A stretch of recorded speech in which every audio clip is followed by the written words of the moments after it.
Hey everybody, it's Eddie J on Crypto for GrowMyBag.tv. I hope you're having a good one. Wow. There's been some good news, there's been some bad news. We're going to start with a little taste of not so good news. So the Australian Reserve Bank has decided that they are going to be moving forward with the development of a CBDC ecosystem.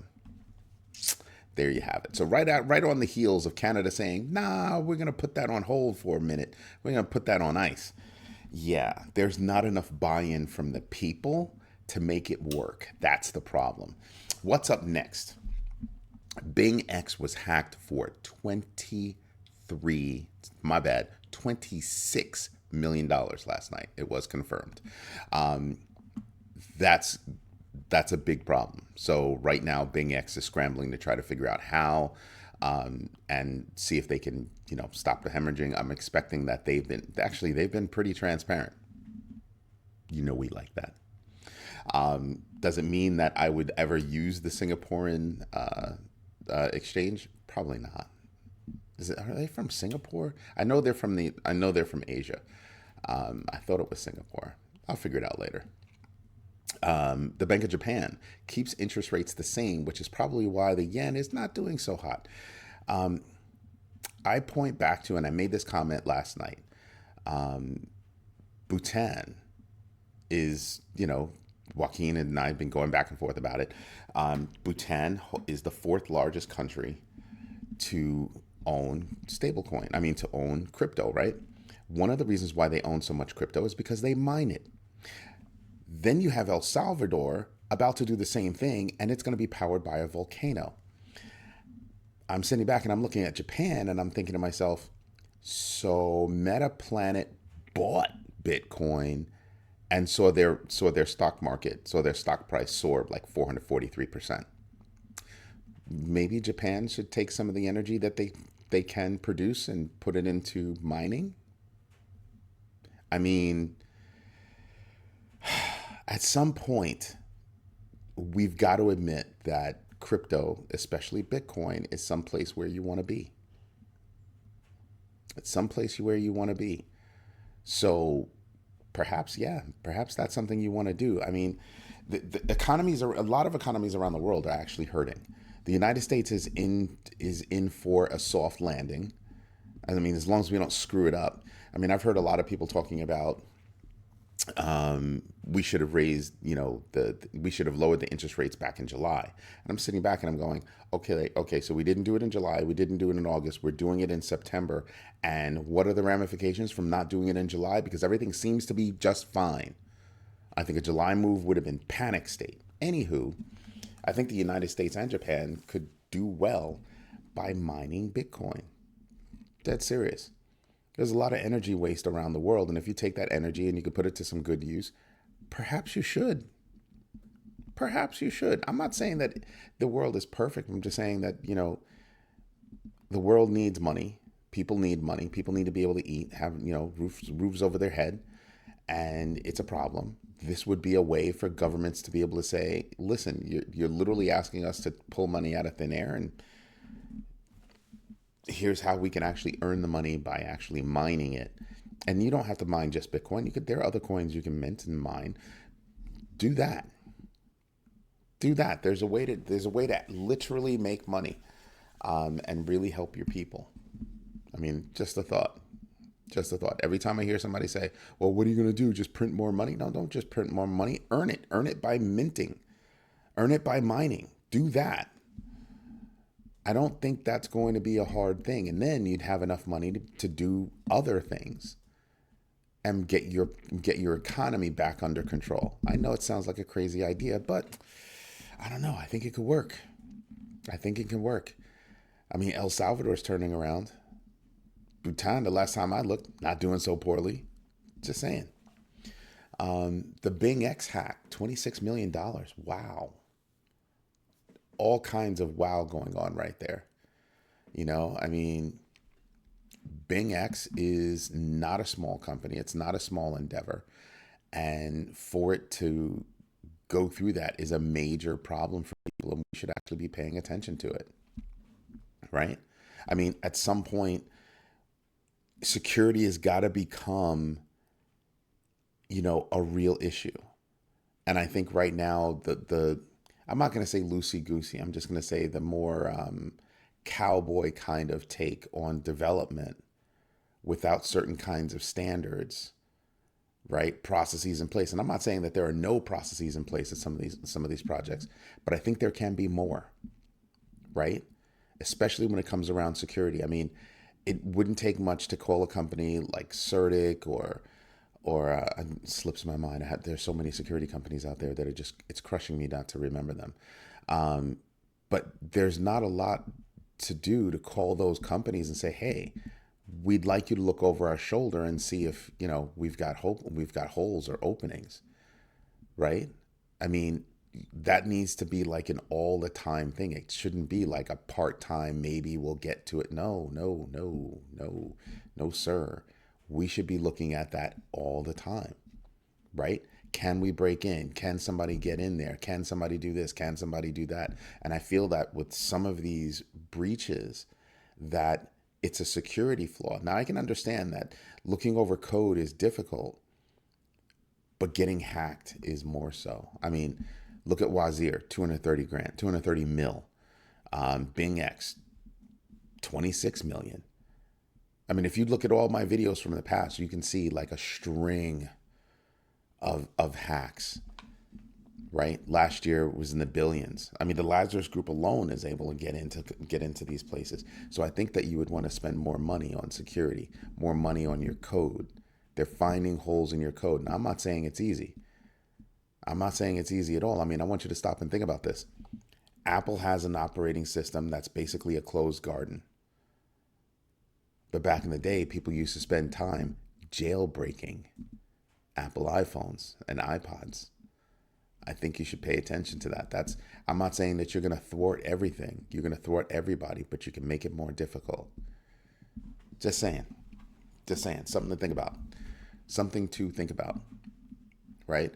One of our community members last night during the show shared a web address with us. It's for the Internet Crime Complaint Center, or IC3. You can go to ic3.gov rather, and actually, lodge complaints and see about getting some help if you have been a victim of, one of these crypto scams or internet scams. Again, it's ic3.gov. Now, back to the news.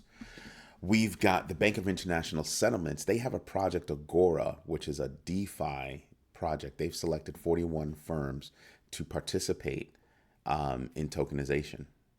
Wow. Project Agora has been around for a minute. And every time I turn around, it keeps growing. As a matter of fact, when was the first time Agora? All right, the first time I started talking about Agora... No. Wow. It was April of this year. And it was the Bank of International Settlements and 7 banks doing cross-border payments with tokenization. The tokenization of assets and the right on blockchains is gaining traction. Yeah, that's big. They were using the BSV blockchain at that point. Just to let you know, that's what they're using. Let me see. Do I have more? Yep, HSBC is involved. Let's see what else. Sunday Roundup. Yeah, it's been growing since April, and you have to think talks about it started way before then. Right? So that's a big deal. Then yesterday I told you about how Solana had announced, its new phone. It's all a part of this Solana Breakpoint conference that's going on. They announced their new phone. They announced developer upgrades. Now they've got a new Franken Dancer upgrade. Then you have Jupiter, the largest DEX on there, saying that they purchased 2 companies. That's nice. 2 acquisitions is good. But they also have Jupiter Mobile. So there is a lot of stuff going on Solana, and that's probably why we're going to look at the numbers later, but that's probably why Solana's been up a little bit. Something else I wanted to tackle. So ConsenSys had brought a case against the SEC regarding the ruling that Ethereum was a security because SEC was aiming for ConsenSys and MetaMask, and the case was just thrown out. Now, I don't know how much of a case there is left against ConsenSys, considering Ethereum is now deemed a commodity, both in statement and in practice. So the case getting thrown out, I don't know. I don't know where that actually leaves us with the ConsenSys case, because I think that they're going after MetaMask for different reasons. I mean, for several reasons. And they're saying, well, you deal in securities. And people are still questioning what's a security. In terms of crypto, what's a security? Because they haven't laid down clear rules of what is and what is not. Right? So it's a very big deal to try to figure that out. Nobody has been able to. This is why freaking Gary Gensler's got 3 different investigations into his own actions. Just saying, just picking out, what I think can affect our bags. Société Générale, they have a euro pegged stablecoin. They originally launched on Ethereum, and it failed. It tanked, right? So now they figure, oh, we'll move over to Solana, and maybe some of those meme lovers will get into our stablecoin. There should be a hint to people that says, if you don't have a name, if you don't have a strong brand, right? I was listening to a video the other day, and it was a comparison between Beyonce and Taylor Swift. And I thought it was very much eye-opening. Beyonce is not a brand. Beyonce is a famous person, but she's not a brand. Taylor Swift is a brand. Taylor Swift is a brand. And I know there's going to be a lot of people that are going to give me flack about it, but if Taylor Swift says something, Swifties are going to go do it. Taylor Swift said, you got to vote. Swifties went out and registered to vote. Beyonce, the Beehive, they love listening to her music and all that good stuff, but they're not necessarily going to do what she says. They're not necessarily going to be moved by what she says. And here's something else to think about. She really doesn't say a lot. She really does not say a lot. So she's a famous person, deservedly so. Like, I like me some Beyonce, I'm just saying. But she's not a brand like Taylor Swift. Taylor Swift has created a brand. And when I look at Société Générale, changing the blockchain that you're on, who the heck are you? Right? I mean, even in Europe, who the heck are you? I was dealing with an international real estate investment trust, right? And huge, they're huge. And the banking partners, out of the list of banking partners, Société Générale was not one of them. So if you're not getting support from institutions and you're not making a name amongst retail, what do you think you're going to do? Like, where's your name? Where's your brand? Where's the fire behind your brand? I mean, even PayPal has some fire behind its brand. It's a known entity. They've been out there. They've been doing the fintech thing for years. For good or for bad, people know the brand. They came out with Venmo. I mean, they've got stuff going on. Their stablecoin isn't doing great, but they hit 1 billion. I mean, DAI is only 4 billion ahead of them. If you're going to release a stablecoin, you need to have a reason and you need to have partners. You need to be able to put it in places where you're going to actually make it work, and not just we're going to flip blockchains because there are more people on that block. That's not the way it works. The largest development ecosystem in crypto right now is still Ethereum. Still Ethereum. So you move over to Solana. That's great. That's good for you. I don't know what you're going to do with it. I don't think it's the blockchain that you're on. I think it's the marketing and advertising that you're lacking. Give me a reason to use it. Somebody was speaking to me about DAI, right? It is a great coin. It's cheap. It's cheap. You do a transaction with DAI and it's mad cheap. The question still becomes, well, what's paired with it, right? And it's going to be harder for you. And that's the third largest stable coin on the planet right now is DAI. Period. Right? When I look at your stable coin, well, who are you paired with? What are your partners? What are you doing? There's no kind of I haven't seen any news about this stable coin except from Société Générale. Who are you paired with?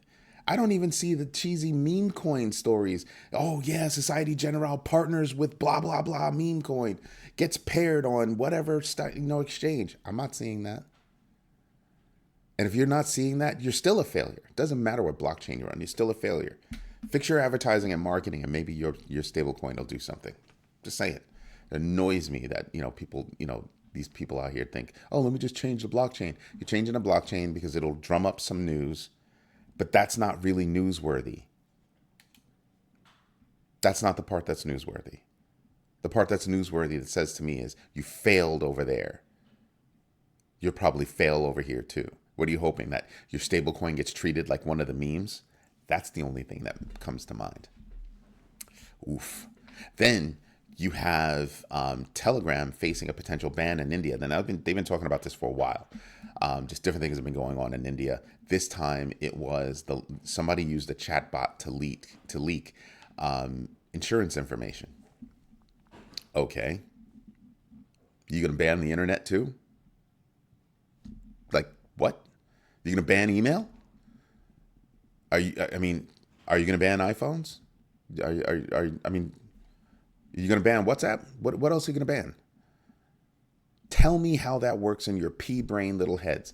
You're going to ban Telegram because somebody did something, but you're not looking across everything else and saying you're going to ban those too. Stupid. I'm sorry. I know I'm choosing violence this morning. Joaquin got me in a mood. All right, we were chatting last night, and he asked me if he could call me a certain name if I choose violence, and I said no.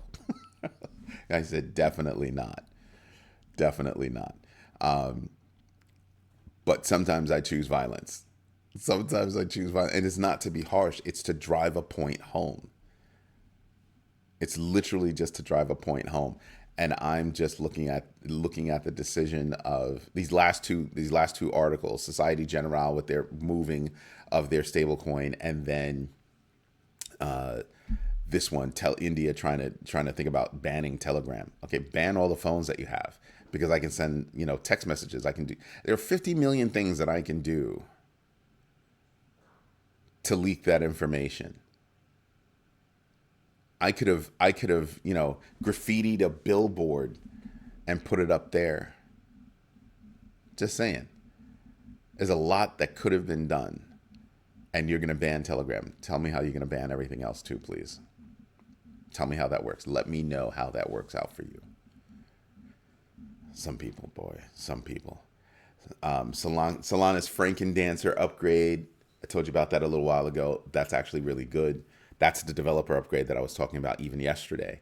We'll see how that goes. I told you, I still have an issue with their network gremlin, right? Every now and then that network gremlin rears its head and it drops the crypto. Just saying, right? Now, in Miami, the feds arrested two dudes, because they were trying to steal $230 million from a Genesis creditor, bankrupt Genesis, from one of their creditors. And I'm sitting back and I'm going, one of the guys, I think they were both in their 20s, like early 20s. One of them was only 20. So he barely has peach fuzz on his face. And they got picked up for that. They were using social engineering. They were using social engineering to get in. Ballsy, right? Ballsy, but Stupid. Just dumb. Anyway, you know what we should do? That's right. We should get into the numbers. Let me move that over. Look at that. I didn't have the logo up for a while. Doesn't matter. We're flipping. All right. So this is the website that I was telling you guys about. If you get hit by an internet scam or something like that, you have the Internet Crime Complaint Center, IC3. It's ic3.gov. IC, the number 3.gov.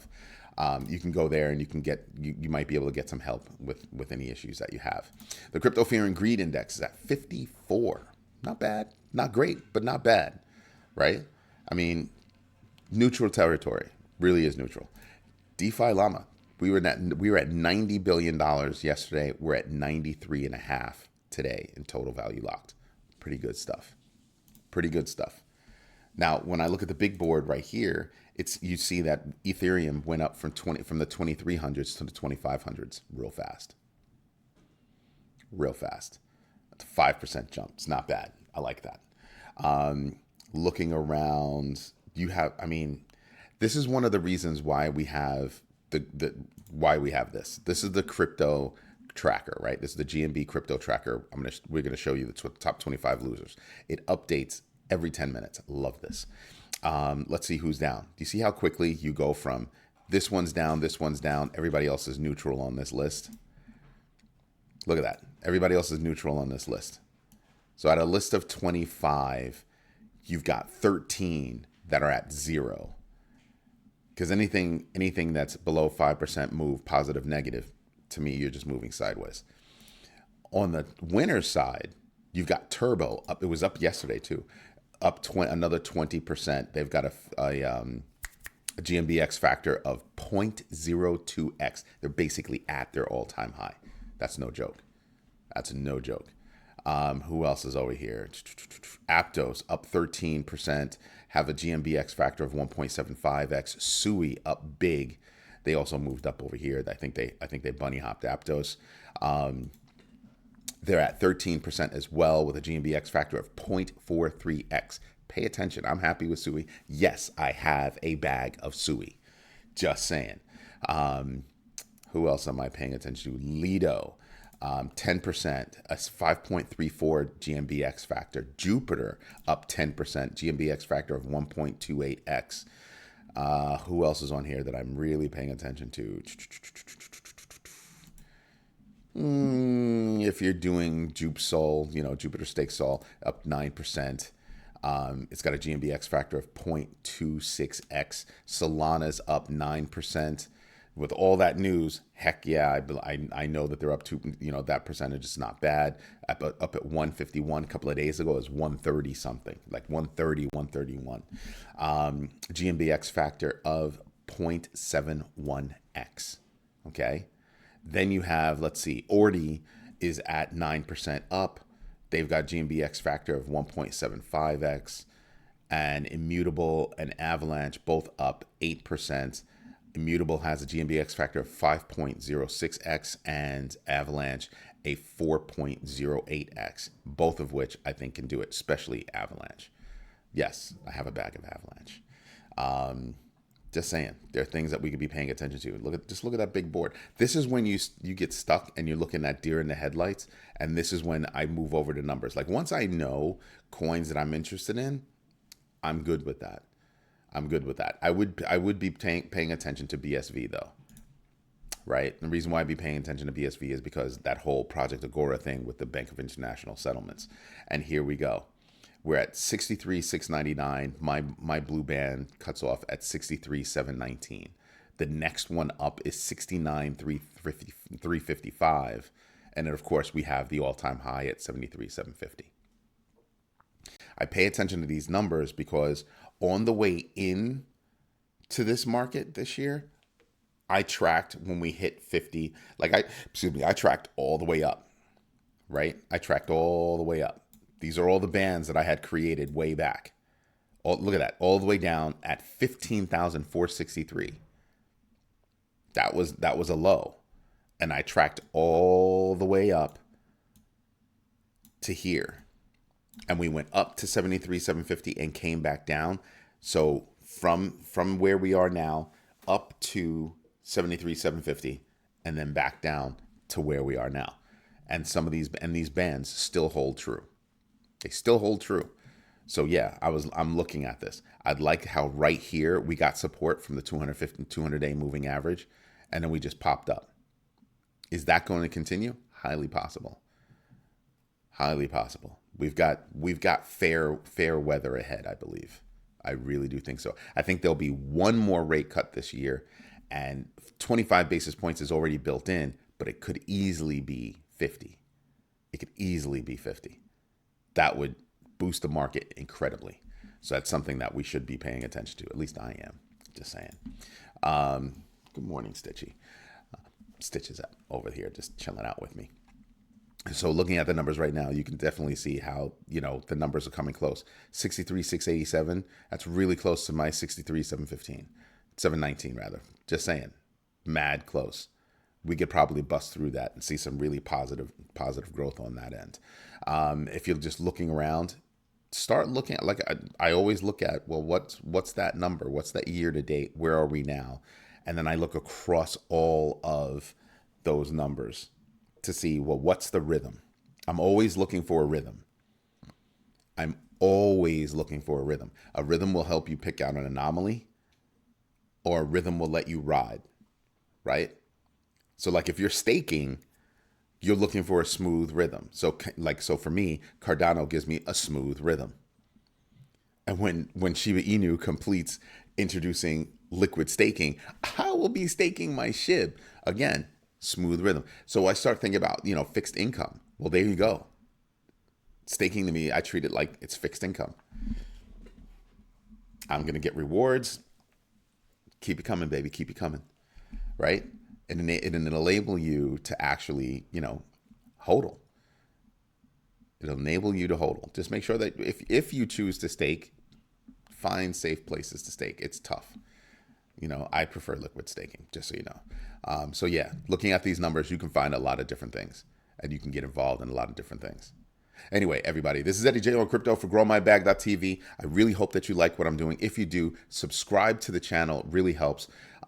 Become a member. That's even better, because we've got a lot of things coming. We've got a lot of things already for members, and we have even more, including big bagger meetups once a month that happens, and it's a video conference call that I host, and it is awesome. It is absolutely awesome. The next one is probably going to be the 2nd or 3rd week of October, and it'll be on a Friday evening, and we'll all sit back and just enjoy each other's company, learn, listen, love. That's it. Not that live, love, laugh stuff. I want to grow your bags. That's what this community is all about. Anyway, this is Eddie J on Crypto for GrowMyBag.tv. I hope you have a good one. Bye-bye.